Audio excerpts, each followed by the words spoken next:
بسم الله الرحمن الرحیم.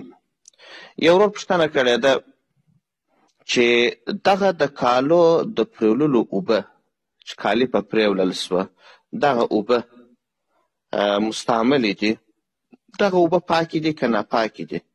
بعضې علماو څخه ما اورېدلي دي چې دا اوبه بعضې طاهرې دي، بعضې مطهرې هم وي، یعنې دا چې پاکې وي او پاکوونکې هم وي. نو که یو سړی اودس تازه کړي هغه اوبه خو وایي ما اورېدلي دي چې پاکې دي او پاکوونکې نه دي. دغه د کالو اوبه دا هم دغسې حکم لري که څنګه؟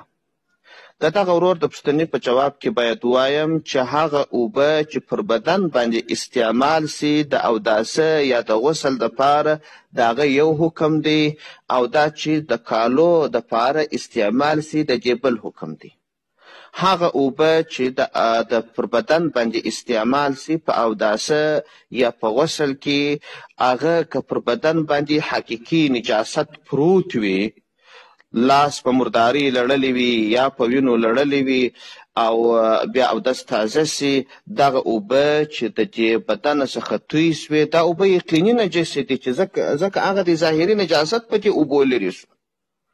او که نور بدن د ظاهري نجاست څخه پاک و، د دې حقیقي نجاست څخه پاک و، فقط بې اودسه و او اوبه یې استعمال کړلې، دغه اوبه چې د اوداسه دپاره استعمال سولې، نور یې پر بدن باندې کوم ظاهري نجاست نه دی په لرې سوی، یوازې د اودس د بې اودسۍ څخه دی په ووتې، دغه اوبه نه علما وایي چې طاهرې دي، مطهرې نه دي، یعنې پاکې دي، بل شی نسي پاکولی. او هغه اوبه چې په کالو کې وکارول سي، دغه اوبه نو که چیرې پر کالو نجاست پروت و، دغه نجاست په دې اوبو باندې لرې سو، دا اوبه نجسې دي.